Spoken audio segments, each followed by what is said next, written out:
Esse é provavelmente o melhor desenho lançado em muito tempo e eu tô muito feliz com o que eu assisti. Cavaleiros de Guinevere estreou, bateu recorde de visualizações e provou mais uma vez como a Dana Tess é incrível na arte de fazer desenhos. Bem, pra você que tá perdido nessa história toda, no início desse ano, a Glitch, empresa conhecida por fazer obras como Mother Drones e Digital Circus, chamou 3 criadores de A Casa Coruja para fazer um anúncio de sua mais nova série. Aqui nós vemos uma espécie de terror psicológico que narra a história de Guinevere, uma princesa androide que acaba caindo em um parque de diversões e de alguma forma essa simples sinopse consegue se desenvolver para algo muito confuso.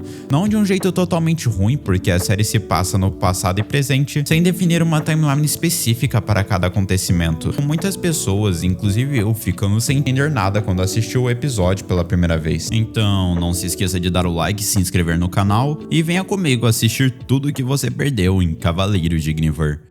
O episódio começa e vemos um parque de diversões sendo construído no passado do desenho, sendo prosseguido por 2 pessoas, Olivia e Orville, seu pai, e sem muito mistério, algum tempo depois, a Guinevere aparece. Criada por Orville, ela foi uma espécie de princesa criada para ser a cara do parque, e estava sob controle obedecendo Orville e Olivia, e pelo jeito que ela era segurada pelas crianças, é bem explícito que ela sofreu de muitos abusos durante a sua criação. A Guinevere, também chamada de Gwen, decide fugir. Essa é a parte que o desenho se passa no passado, e é importante afirmar que nesse momento, Orville talvez se encontre morto, mas isso nós veremos depois, porque aqui nós conhecemos as 2 protagonistas desse desenho, 2 melhores amigas que sobrevivem nesse mundo que é o Parque de Guinevere, mostrando muito seu vínculo depois de roubarem algumas peças para o local que a Frank trabalhava, que analisando melhor, parece ser uma fábrica de brinquedos da Gwen. Andy, por outro lado, parecia ter um emprego um pouco melhor como engenheira. Eu digo parecia, porque futuramente descobrimos que ela foi demitida, na verdade. Do mesmo jeito, tudo seguia normal, até que de repente, quando a Frank menos esperava em um dia comum de trabalho, ela acha uma androide Guinevere. E reparem como Frank cita que é apenas uma androide Guinevere. Isso realmente é algo a estar de olho. Mas mais impressionante que isso é a reação do seu chefe, que planeja vendê-la sem querer bancar o esperto, mas caramba, olhando o valor desse treco e considerando que ninguém nunca parece ver um desses por aí, parece que há coisas mais inteligentes a se fazer do que só vender as peças. Nesse momento, nós temos um corte para Olivia, muitos anos depois, totalmente reconhecível. Inclusive, eu vi muita gente confundindo ela como uma personagem nova, mas é importante frisar que as 2 foram creditadas como as mesmas pessoas nos créditos dos dubladores. Ela se mostra desesperada sem a Gwen e pede para irem atrás dela de qualquer forma, mas mais que isso, é importante mencionar o sangue azul da Gwen aqui, já que na cena seguinte vemos esse mesmo sangue azul sendo tossido por um dos personagens. Eu tenho certeza que isso daqui não é à toa. Até porque depois disso, Orville começa a falar da Guinevere, provando que existem mais dessas Gwens por aí. Algo no mínimo curioso, diga-se de passagem.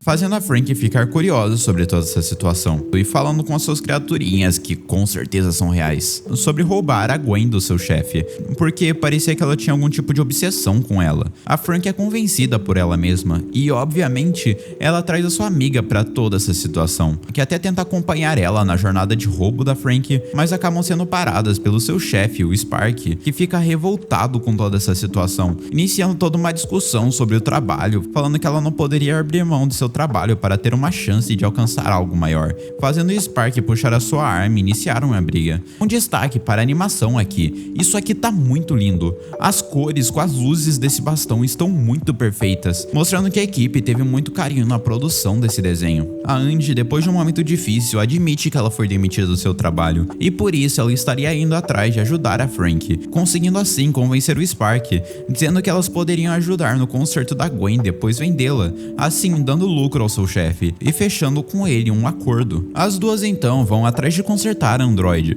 só que elas não contavam com uma coisa: o Sir Arthur, muito provavelmente tendo alguma relação com o Rei Arthur da famosa lenda, o mesmo rei que empunhalhou uma espada dentro de uma pedra que, fora isso, também é esposa de Guinevere na lenda. Vemos depois que a esposa dele e a mãe de Olivia não é mostrada na foto, por questões que provavelmente a crew do desenho não queria mostrar. Isso me leva a pensar se a Gwen não tem alguma relação com a mãe da Olivia. Nesse momento, o Arthur se ativa e começa a ir atrás das 2, machucando muito a Frank e a Andy, tanto que ativa algum tipo de visão na Frank, onde ela se vê sendo levada pela Guinevere. E caramba, a androide até que tá bonita agora. Mas aparentemente só era a imaginação da Frank mesmo, porque ela acaba sendo levada Ou será que não? Já que a Andy avisa que a Gwen estava muito esquisita, aprendendo dentro do elevador e deixando para a Gwen sozinha lutar contra o Sr. Arthur. A questão é que o sangue que sai é vermelho, ou seja, a Guinevere acabou vencendo, e ela parecia estar ao lado das amigas, sendo desligada logo na sequência, terminando o episódio assim, com a Gwen sendo levada à cama de concerto.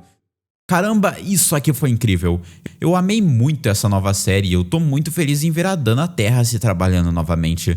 Você consegue ver a mão dela no serviço de longe, seja em alguns ângulos específicos de câmera ou só por algumas escolhas na cena. Mostrando o tamanho de outros shows da Glitch, é provável que esse desenho não seja muito longo. Tudo isso parece ser uma história que está muito bem fechada logo no primeiro episódio. Digo isso por todas as confusões e perguntas que esse episódio nos deixou. Quem é a mãe de Olivia? Porque o sangue da Olivia e outros personagens em específico são azuis. Como a Guinevere chegou nesse estado de destruição? Onde estão as outras infinitas cópias da Guinevere apresentadas pelo Orville? Eu tô falando, isso aqui tá muito bem planejado e eles têm muita consciência de onde eles querem levar a história, o que me dá uma avaliação perfeita para o mundo que foi construído na minha frente. Sobre os personagens em questão e a relação entre eles, eu confesso não ter me apegado tanto quanto algumas pessoas. Não exatamente porque eu achei ruim, mas sim porque eu preciso assistir mais interações entre eles. Claro, excluindo a Frank e a Andy, porque eu me apaixonei logo de cara pela relação entre as duas e eu tô muito curioso para ver o que vai acontecer. Eu elogiei a animação durante esse vídeo e por mais que falar isso seja chover no molhado, eu tenho que enaltecer o quão bom está isso aqui. São raras as ocasiões que vemos um orçamento para animação tão grande como temos aqui, não só pela qualidade da animação, que é muito boa, tendo cenas muito suaves em alguns momentos, mas principalmente pela composição de cores e cenários bem feitos visualmente. Isso chama muito a atenção e me dá muita vontade de assistir mais sobre esse mundo. Ainda mais com aquele final que era totalmente diferente do resto do desenho. As duas protagonistas tendo ficado mais jovens, eu tô realmente curioso pra isso. Nas primeiras cenas, nós percebemos logo de cara a existência de sangue nos androides, que pra mim deixa bem claro que a série quer nos contar do que essas máquinas são capazes. As Gwens não parecem ser robôs totalmente. Acredito eu que elas têm uma capacidade de pensamento parecida com a de ser humano que está escondida em algum lugar. Também quero ressaltar que é provável que essas máquinas tenham alguma habilidade secreta que contamina trabalhadores que trabalham com elas. Isso explicaria a dor de alguns personagens em momentos específicos. Seguindo, nós temos algumas fotos que são mostradas em sequência, que mostram toda uma fase de crescimento da Olivia e é interessante ver ela mais jovem aqui. Em outra imagem é mostrado que ela foi muito machucada em um incidente que tentaram cortar o seu cabelo. Provavelmente isso liberou muito o suposto líquido orgânico azul, e talvez essa Guinevere seja a mesma Guinevere que é achado pela Frank. É interessante o paralelo feito pelo desenho aqui, já que no passado ela e a Andy falharam em capturá-la, mas muitos anos depois ela é achada pela Frank do mesmo jeito, com uma máquina de guerra. Acho interessante como o mundo do parque parece jogar lixo nos trabalhadores. Honestamente, eu não consigo entender direito até que ponto funciona a divisão entre pessoas que moram nos planetas que foram construídos pela Olivia e pessoas que possivelmente trabalham em fábricas na Terra. Isso é algo que eu agradeceria muito se alguém pudesse me ajudar nos comentários, mas é certo que dentro do desenho há alguma diferença entre esses dois mundos. O mundo de cima sendo feito para ser perfeito e a Terra ficando com o lixo do mundo de cima. É certo que os engenheiros trabalham para esse mundo acima, mas isso também parece gerar consequências. Afinal, no desenho, o vendedor se recusa a vender produtos para a Andy, por provavelmente ferrar esse planeta. Eu gosto de ver como a Olivia é obcecada pela Gwen aqui. Eu quero muito entender como ela chegou nesse estado, mas é provável que esse robô só seja muito importante para ela. Isso novamente me faz ressaltar a teoria que a sua mãe possui as memórias de Guinevere. E para finalizar, eu quero comentar um pouco sobre a relação entre Guinevere com o Frank, porque sem muito motivo aparente, no fim, ela toma controle e derrota o Sr. Arthur. A questão é que isso me pareceu muito mais uma tentativa de proteção da Frank do que uma defesa contra Olivia. Não se sabe até que ponto as coisas são da cabeça da Frank, mas eu acredito que de fato ela consegue ver o mundo que a Guinevere vê de algum jeito. Muito provavelmente ela tem alguma coisa a ver com a Guinevere derrotar o Arthur. É isso, esse foi o grande lançamento dos desenhos animados para esse ano. Eu não tenho palavras para descrever o quão satisfeito eu estou com esse desenho. Agora é só esperar 8 meses para o próximo episódio sair. Mas bem, eu acho que é isso. Muito obrigado por me ouvir até aqui, valeu menos por serem incríveis e eu te vejo no próximo vídeo. Tchau!